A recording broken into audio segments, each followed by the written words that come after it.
Hello प्यारे बच्चों, easy गणित चैनल पर मैं इंद्रसेन सिंह आप सबका पुनः स्वागत करता हूं। जीएसटी के आज के पार्ट में हम लोग आईटीसी के विषय में पढ़ेंगे। आईटीसी का मतलब होता है इनपुट टैक्स क्रेडिट। अब ये समझने के लिए हमको अभी दो तरह की बातों को समझना होगा, इनपुट टैक्स और आउटपुट टैक्स। ये इनपुट टैक्स क्या है? ये टैक्स तब लगता है जब किसी ऑब्जेक्ट को परचेस किया जाता है।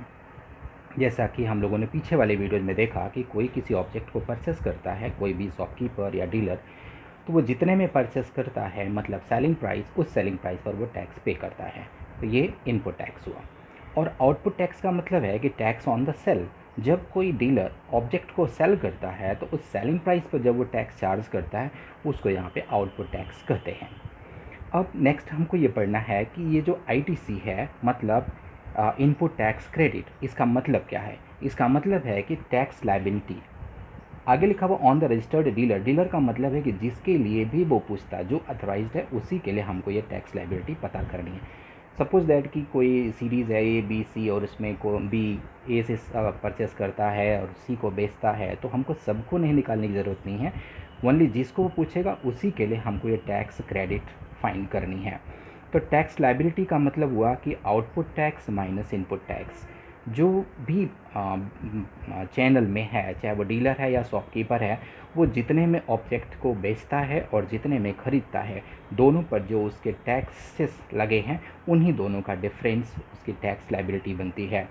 तो आगे जो यहाँ पे लिखा हुआ है output tax minus input tax. Output tax selling price पर लगेगा तो tax on the selling price, and input tax जितने में परचेस किया गया है तो tax on the cost price पर लगेगा।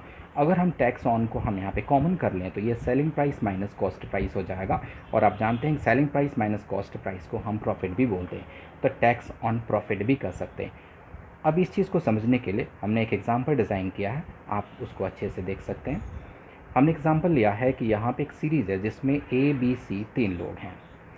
गुड्स ट्रांसपोर्ट होता है एक ही स्टेट में, ए से बी की तरफ और बी से सी की तरफ, मतलब बी ए से ऑब्जेक्ट को खरीदता है और सी को बेचता है। सपोज दैट कि जब बी ने ए से परचेस किया उस समय उस ऑब्जेक्ट की सेलिंग प्राइस 2000 थी, और जब बी ने सी को बेचा तो उस समय उसकी सेलिंग प्राइस उसने 2500 रखा। जीएसटी 10% ये सपोज किया गया है। अब सवाल ये है कि टैक्स लायबिलिटी ऑफ बी कितनी होगी, बी की टैक्स लायबिलिटी कितनी होगी।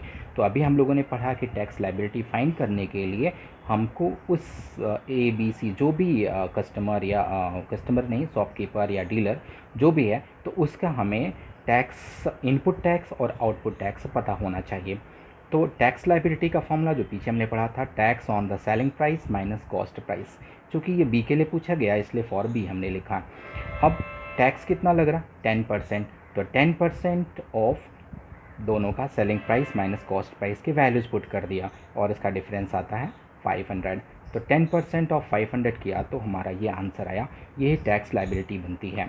इसको हम ऐसे भी निकाल सकते हैं कि अगर हम बी का ये सेलिंग प्राइस देखें, बी का सेलिंग प्राइस है 2500, तो 2500 पर वो सी से 10% चार्ज करेगा सी पर, और जब वो बी ए से लेगा 2000 रुपीज़ में तो उस पर भी वो 10% पे करेगा। तो दोनों का डिफरेंस निकाल करके भी हम इसको फाइंड कर सकते हैं। तो बच्चों, अगर आपको हमारा वीडियो अच्छा लगे तो इसको आप शेयर करें, सब्सक्राइब करें और अपने दोस्तों को भी सेंड करें। Thank you.